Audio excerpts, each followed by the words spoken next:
Everyone, welcome back to GK today.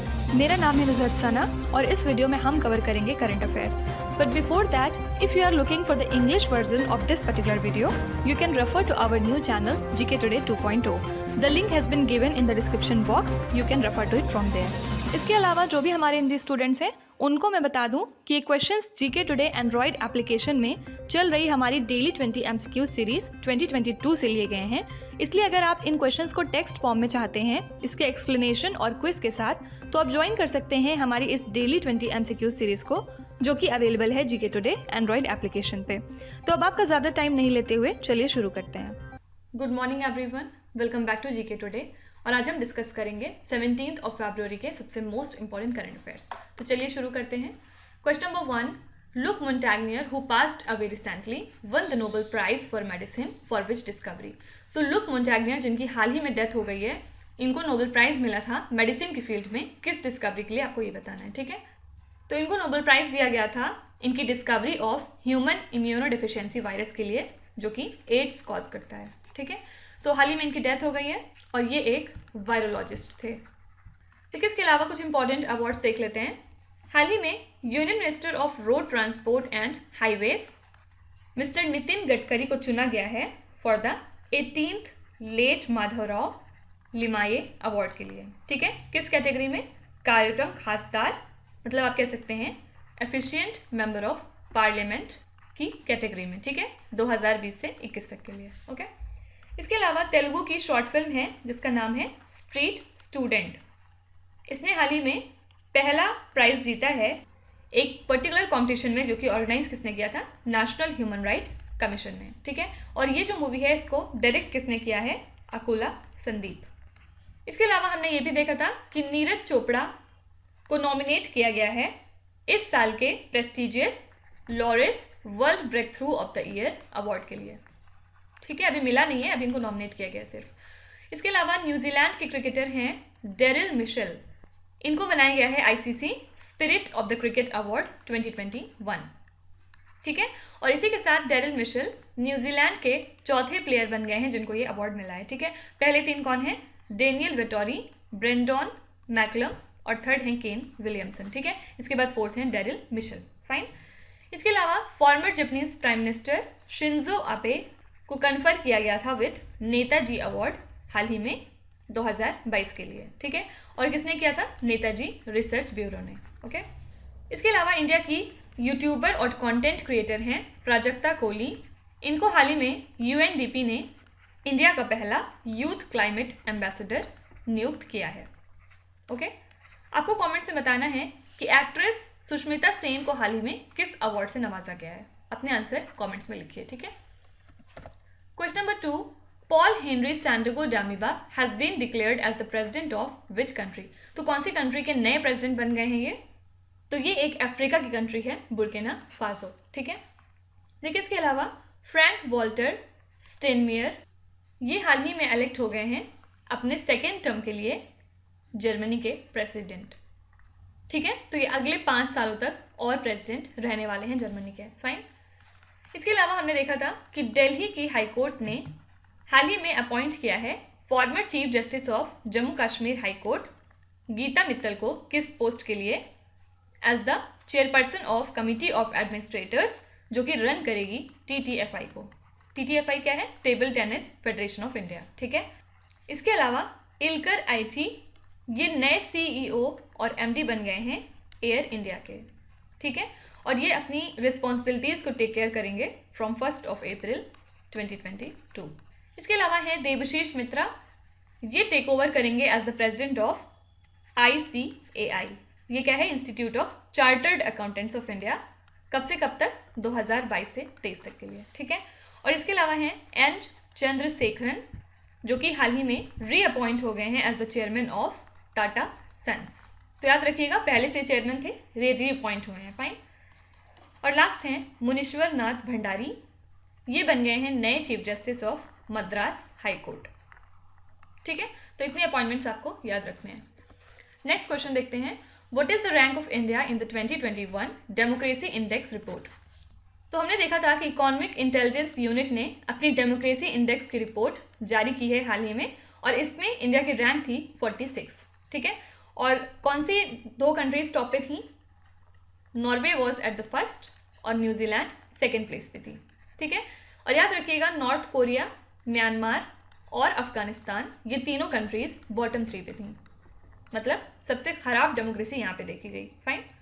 तो India को सबसे कम स्कोर किस कैटेगरी में मिला? पॉलिटिकल कल्चर में। इसमें इंडिया को 5 मिला सिर्फ पॉइंट्स, और सबसे ज़्यादा स्कोर मिला 8.67 इलेक्टोरल प्रोसेस कैटेगरी में, ठीक है। तो ओवरऑल इंडिया की रैंक थी 46। इसके अलावा इंडिया की रैंक है 3rd in the US green building council, जो कि टॉप किसने किया था? चाइना ने, ओके। और हमने बात की थी टॉम ट्रैफिक इंडेक्स के बारे में भी, जिसमें कि पूरी दुनिया की मोस्ट कंजेस्टेड सिटीज़ में मुंबई 5th प्लेस पे था। इसके अलावा बेंगलोर 10th प्लेस पे था, दिल्ली 11th पे थी और पुणे 21st पे थी। कौन सी सिटी पूरी दुनिया की सबसे ज़्यादा कंजेस्टेड सिटी थी? आंसर है इस्तांबुल, टर्की, और सेकेंड प्लेस पे था मॉस्को इसमें, ठीक है। इसके अलावा हम ब्लूमबर्ग बिलियनर्स इंडेक्स की बात करें तो हाल ही में हमने देखा था कि गौतम अदानी बन गए हैं एशिया के सबसे ज़्यादा अमीर इंसान, ठीक है। और पहले कौन था? मुकेश अंबानी। लेकिन अब गौतम अदानी की नेट वर्थ हो गई है $88.5 बिलियन, वहीं मुकेश अंबानी की है $87.9 बिलियन, ठीक है। तो याद रखिएगा अब एशिया के रिचेस्ट पर्सन कौन है? गौतम अदानी। और अगर पूरी दुनिया की बात करें, पूरी दुनिया के सबसे रिचेस्ट पर्सन कौन है? आंसर है एलॉन मस्क, और इनकी नेटवर्थ है $275 बिलियन, ठीक है। इन सब चीज़ों के अलावा अगर हम ग्लोबल हेल्थ सिक्योरिटी इंडेक्स की बात करें तो इंडिया की रैंक है इसमें 66, कितने कंट्रीज़ में? 195, ठीक है। इस इंडेक्स को टॉप किसने किया था? USA ने, और फिर इसके बाद कौन सी कंट्रीज़ थी? ऑस्ट्रेलिया और फिनलैंड, ठीक है। और अगर एशिया पावर इंडेक्स की बात करें तो इंडिया की रैंक कितनी थी इसमें? 4th, okay. Question number 4, which state initiated operation Parivartan to eliminate the cultivation of cannabis? तो कौन से स्टेट ने ऑपरेशन परिवर्तन को लॉन्च किया है ताकि वहाँ पे कैनबिस का कल्टीवेशन रोका जा सके? आंसर है आंध्र प्रदेश। तो ये ऑपरेशन लीड करती है Andhra Pradesh police with the special enforcement bureau, कहाँ पे? विशाखापट्टनम में, ठीक है। तो हाल ही में around 2 lakh kilogram of processed cannabis seize हुए थे विशाखापट्टनम के अंदर, ठीक है। तो ये ऑपरेशन किसका है? आंध्र प्रदेश पुलिस का, ठीक है। इसके अलावा गवर्नमेंट ऑफ आंध्र प्रदेश ने हाल ही में क्रिएट किए हैं 13 नए डिस्ट्रिक्ट, और ये जो डिस्ट्रिक्ट हैं ये क्रिएट किए गए हैं on the basis of parliamentary constituencies, ठीक है। तो अब इसी के साथ आंध्र प्रदेश में टोटल नंबर ऑफ डिस्ट्रिक्ट कितने हो गए हैं? 26, ओके। इसके अलावा हमने ये भी देखा था कि नागालैंड ने हाल ही में 3 नए डिस्ट्रिक्ट क्रिएट किए हैं, और इसी के साथ नागालैंड में टोटल अब 15 डिस्ट्रिक्ट हो गए हैं, ठीक है।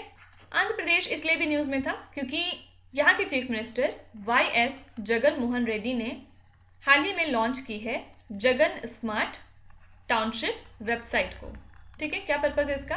एक्चुअली देखिए बहुत सारे मिडिल क्लास फैमिलीज़ होती हैं जिनका सपना होता है कि वो घर खरीदें या फिर एटलीस्ट लैंड लेके उस पर बिल्डिंग बनवा सकें, लेकिन होता क्या है कि वो रियल एस्टेट एजेंट्स के ट्रैप में फंस के रह जाते हैं और उनका पैसा वगैरह खराब हो जाता है, ठीक है। तो इसलिए इस वेबसाइट को डिज़ाइन किया गया है जहाँ पे ट्रांसपेरेंट मैनर में लैंड को प्रोवाइड किया जाएगा रीजनेबल प्राइस पे, साथ ही साथ ये लिटिगेशन फ्री टाइटल्स के साथ दिए जाएंगे, ओके। तो इसके फर्स्ट फेज़ में, इस पर्टिकुलर स्कीम के फर्स्ट फेज़ में गवर्नमेंट ने लगभग 31 लाख हाउसेस को डिस्ट्रीब्यूट किया मिडिल क्लास फैमिलीज़ में अब तक, और 15.6 लाख हाउसेस का कंस्ट्रक्शन इंक्लूड किया गया था इसके फर्स्ट फेज़ में, ठीक है। तो याद रखिएगा ये स्कीम किसकी है? आंध्र प्रदेश स्टेट की। Question number 5, India signed agreement with United Nations World Food Programme for distribution of wheat to which country? तो इंडिया ने United Nations World Food Programme के साथ में मिलकर किस कंट्री को व्हीट डिस्ट्रीब्यूट करने का वादा किया है? आंसर है अफगानिस्तान। तो इंडिया अफगानिस्तान को सपोर्ट करेगी with 50,000 metric tons of wheat, ठीक है। और इसके लिए WFP ने इंडिया को थैंक्स भी बोला है उनकी इस हेल्प के लिए, ओके। वर्ल्ड फूड प्रोग्राम का हेडक्वार्टर्स कहाँ है? रोम में, ठीक है। देखिए इसके अलावा ऑस्ट्रेलिया की गवर्नमेंट ने हाल ही में अनाउंस किए हैं कुछ नए इनिशिएटिव्स अंडर द मैत्री प्रोग्राम, ठीक है। मैत्री स्कॉलर्स प्रोग्राम है क्या? इसमें एक्चुअली ऑस्ट्रेलिया की गवर्नमेंट लगभग $11 मिलियन प्रोवाइड करेगी इंडिया को अगले 4 सालों के लिए, ताकि जो इंडिया के स्टूडेंट्स हैं वो ऑस्ट्रेलिया के टॉप यूनिवर्सिटीज़ में जाके पढ़ाई कर सकें, ठीक है। तो पूछा जा सकता है कि मैत्री प्रोग्राम कौन सी कंट्रीज़ का है? आंसर है इंडिया और ऑस्ट्रेलिया, देखिए इसके अलावा नेशनल मेडिकल कमीशन ने हाल ही में सजेस्ट किया है मेडिकल कॉलेजेस को कि जो ट्रेडिशनल हिपोक्रेटिक ओथ है इसको रिप्लेस करना चाहिए हमें विथ चरक शपथ। ठीक है, चरक कौन है? याद रखिएगा, ये फादर ऑफ आयुर्वेदा हैं इंडिया के, और हिपोक्रेट्स हैं एक ग्रीक फिलोसफर। तो बस यही न्यूज़ थी कि हिपोक्रेटिक ओथ को हमें चेंज करके चरक शपथ बना देना चाहिए। ठीक है, इसके अलावा हमने कुछ दिनों पहले देखा था कि इंडोनेशिया ने अपनी कैपिटल बदल ली है, और अब नई कैपिटल क्या है इंडोनेशिया की? नूसनतारा। बहुत इंपॉर्टेंट क्वेश्चन है ये। और पहले कौन सी कैपिटल थी इसकी? जकार्ता।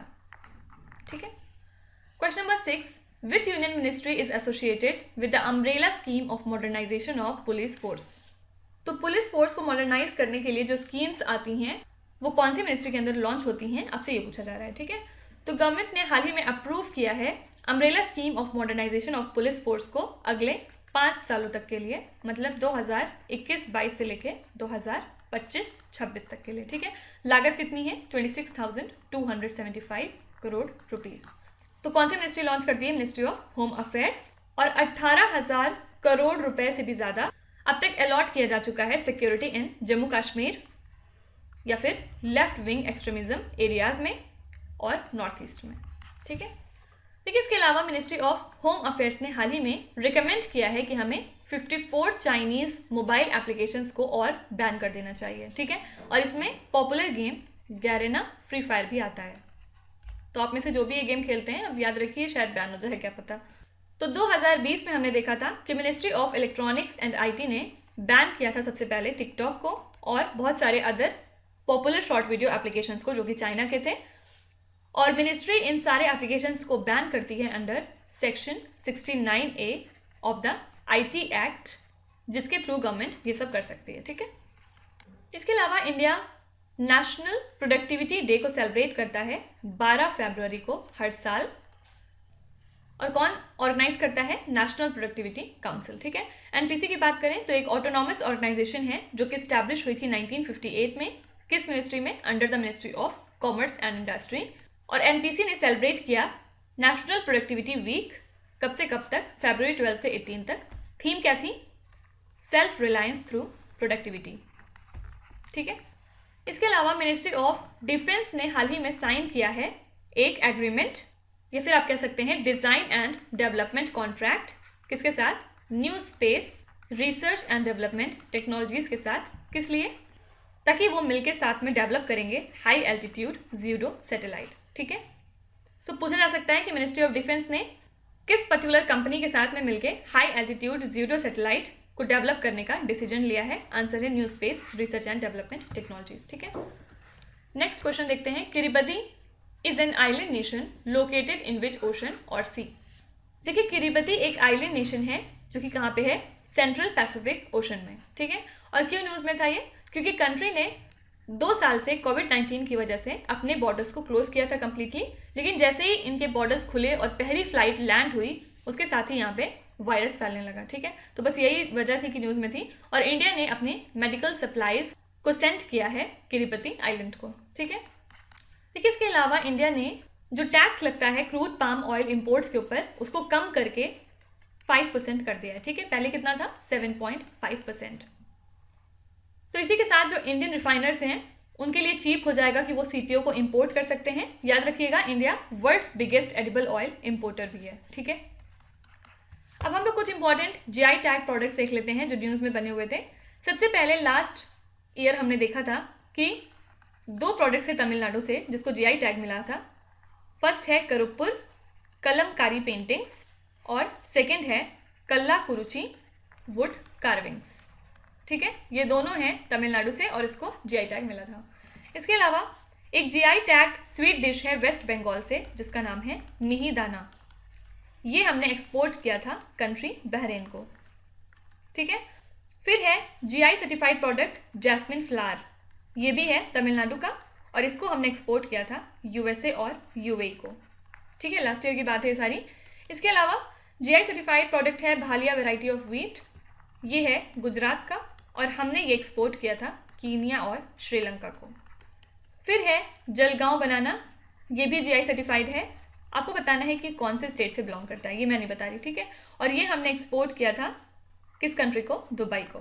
ठीक है, फिर है शाही लीची, ये है बिहार से और हमने इसको एक्सपोर्ट किया था यूके को। और बिहार से एक और प्रोडक्ट है जो कि अगेन यूके को एक्सपोर्ट किया गया था, क्या है वो? जर्दालू मैंगोज। ठीक है, और लास्ट ईयर जम्मू कश्मीर को मिला है GI tag for gucchi mushrooms. Okay, आपको कमेंट्स में बताना है at least 3 products from the state of Kerala जो कि जीआई सर्टिफाइड हैं। ठीक है, अपने जवाब कमेंट्स में लिखिएगा। Question number 8, which is the only country that has dedicated country focused industrial townships across India? Answer है जापान। तो जापान ऐसी इकलौती कंट्री है। ठीक है, actually Japan industrial townships setup किए गए थे under the action agenda for India Japan investment and trade promotion and Asia Pacific economic integration. ठीक है, ये कब साइन हुआ था? 2015 में। तो इसके अंदर में ये टाउनशिप्स डेवलप किए जाएंगे specially in the Delhi Mumbai industrial corridor और चेन्नई बेंगलुरु इंडस्ट्रियल कॉरिडोर। ठीक है, लेकिन इसके अलावा हमने देखा था कि रशिया की सेंट्रल बैंक ने हाल ही में डिसाइड किया है कि वो क्रिप्टो करेंसीज को क्रैक डाउन कर देंगे। ठीक है, क्या रीज़न था? क्योंकि वहाँ की फाइनेंशियल स्टेबिलिटी में बहुत ज़्यादा डिस्टर्बेंस देखने को मिल रहा था, साथ ही साथ एक बबल टाइप फॉर्मेशन हो रहा था, इस टाइप की सिचुएशन क्रिएट हो रही थी, और इसके अलावा for wellbeing of citizens there. ठीक है, और हमने ये भी देखा था कि इंडिया और डेनमार्क ने हाल ही में एग्री किया है कि वो जॉइंट रिसर्च और डेवलपमेंट प्रोजेक्ट को इनिशिएट करेंगे, किस कैटेगरी में? ग्रीन फ्यूल्स पे। ठीक है, स्पेशली ग्रीन हाइड्रोजन में। तो ये डील साइन हुई है as a part of already adopted green strategic partnership action plan 2020 से 2025। ये हमने साइन किया है ऑलरेडी डेनमार्क के साथ में। ठीक है, देखिए इसके अलावा कैबिनेट ने हाल ही में अप्रूव किया है कि गवर्नमेंट इन्फ्यूज करेगी 1500 करोड़ रुपए, किसमें? Indian renewable energy development agency limited में। तो अब इसकी लैंडिंग कैपेसिटी बढ़ के 12,000 करोड़ रुपए तक पहुंच जाएगी। और इस एजेंसी की बात करें तो ये एक mini Ratna government of India enterprise है जो कि फंक्शन करती है under ministry of new and renewable energy. ठीक है, question number 9, the northern Mariana islands which was seen in the news recently is a territory of which country? तो northern Mariana islands किसका part है? USA का, और ये लगभग 2500 kilometre दूर है साउथ ईस्ट ऑफ जापान से। ठीक है, तो क्यों न्यूज़ में है ये? क्योंकि जापान ने हाल ही में प्लान किया है कि वो लगभग 1 million ton of treated water from the damaged Fukushima nuclear power station dump करेंगे इनटू द पैसिफिक ओशन। ठीक है, देखिए इसके अलावा कार्निवाल ऑफ होप, ये एक तरह का फेमस एनुअल सेलिब्रेशन है जो कि कहाँ पे होता है? सिटी ऑफ वेनिस में। ठीक है, इसको याद रखिएगा कि इसको हम सिटी ऑफ ब्रिजेस के नाम से भी जानते हैं या फिर आप फ्लोटिंग सिटी भी कह सकते हैं। ये दोनों नाम सिटी ऑफ वेनिस के हैं। ठीक है, इसके अलावा क्या आप जानते हैं प्रोरोगेशन क्या होता है? ये एक तरह का प्रोसेस है जिसमें कि पार्लियामेंट के सेशन को डिसकंटिन्यू किया जाता है विदाउट डिसॉल्विंग इट। ठीक है, तो वेस्ट बंगाल के गवर्नर मिस्टर जगदीप धनकर ने हाल ही में स्टेट लेजिस्लेटिव असेंबली को प्रोरोग कर दिया है। कब से? 12 फरवरी से। ठीक है, और ये जो पावर है ये कौन से आर्टिकल के थ्रू आती है इनके पास? Article 174 of Indian constitution. ठीक है, याद रखिएगा, अब स्टेट गवर्नमेंट को परमिशन लेनी पड़ेगी गवर्नर से अपना नेक्स्ट सेशन स्टार्ट करने के लिए। ठीक है, अब यूएसए की बात करें तो कुछ दिनों पहले हमने देखा था कि यूएस के प्रेसिडेंट जो बिडेन ने ये अनाउंस किया है कि कैंसर मूनशॉट प्रोग्राम को फिर से लॉन्च किया जाएगा। ठीक है, और cancer moonshot programme actually Obama के एडमिनिस्ट्रेशन का प्रोग्राम है। ओके, क्या रीज़न है? एक्चुअली यूएसए में more than 6 lakh people cancer से पीड़ित होते हैं हर साल और डेथ भी हो जाती है कईयों की। इस वजह से इसको डिसाइड किया गया है कि इस प्रोग्राम को लॉन्च करके जो डेथ रेट है कैंसर से उसको 50% तक कम किया जाएगा अगले 25 सालों में। ठीक है, लास्ट क्वेश्चन देखते हैं। The chief justice of which neighbouring country of India has faced impeachment procedure? तो हाल ही में कोलेंद्र शमशेर राणा, इनको नेपाल के पार्लियामेंट ने इम्पीच किया है। और याद रखिएगा ये second chief justice of Nepal हैं जिनको इम्पीचमेंट प्रोसेस में लाया गया है पिछले 7 सालों में। ठीक है, और रीज़न क्या है? Obviously corruption.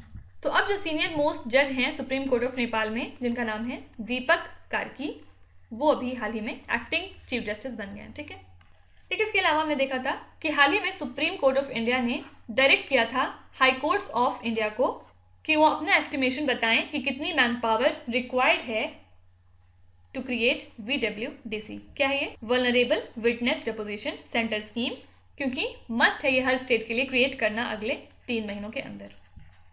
ओके और याद रखिएगा सुप्रीम कोर्ट ने सेक्सुअली असॉल्टेड विक्टिम्स को इंक्लूड कर लिया है in the vulnerable witnesses. Okay फिर इसके अलावा इंडिया के हॉकी प्लेयर हैं PR श्रीजेश। इनको हाल ही में बनाया गया है world games athlete of the year for 2021। ठीक है, याद रखिएगा ये सेकेंड इंडियन प्लेयर हैं after Rani Rampal to win this award. Okay और श्रीजेश इस वजह से भी न्यूज़ में थे क्योंकि अक्टूबर मंथ में जो फिच स्टार्स अवार्ड हुआ था उसमें श्रीजेश को बनाया गया था गोलकीपर ऑफ द ईयर 2021 के लिए। ठीक है, इसके अलावा याद रखिएगा कि गवर्नमेंट ऑफ इंडिया ने सैंक्शन और नोटिफाई कर दिया है amalgamation of Punjab and Maharashtra cooperative bank को किसके साथ? यूनिटी स्मॉल फाइनेंस बैंक के साथ। ठीक है, तो अब जो भी ब्रांचेस हैं PMC बैंक की वो वर्क करेंगी under unity small finance bank. Okay तो अब आ जाते हैं आपके क्विज पे। ये 5 क्वेश्चंस हैं जिनको आपको ध्यान से पढ़ना है और उसका जवाब कमेंट्स में लिखना है। तो यहाँ पे वीडियो को पॉज करिए, एक एक करके ध्यान से क्वेश्चंस को पढ़िए। जो भी आपको आते हैं वेल एंड गुड, जो नहीं आते हैं कोई भी बात नहीं, विथ टाइम डेफिनेटली आपका स्कोर इंप्रूव करेगा। बस आपको पेशेंट और कंसिस्टेंट रहने की ज़रूरत है। ठीक है, तो that's it for today. I hope you have like the session. आपको आज का सेशन कैसा लगा ज़रूर बताइएगा कमेंट्स में। साथ ही साथ आपका कोई भी रिव्यू है, फीडबैक है या फिर सजेशन है तो वो भी आप हमें बता सकते हैं कमेंट्स में। हमें जानकर खुशी होगी और हम पूरी कोशिश करेंगे उसको इम्प्लीमेंट करने की। तो कल फिर मिलेंगे हम लोग सेम टाइम सेम जगह कल के करंट अफेयर्स के साथ। Till then stay tuned. Thank you so much for watching and please do not forget to subscribe to GK today. With this me Nuzhat Sana signing of.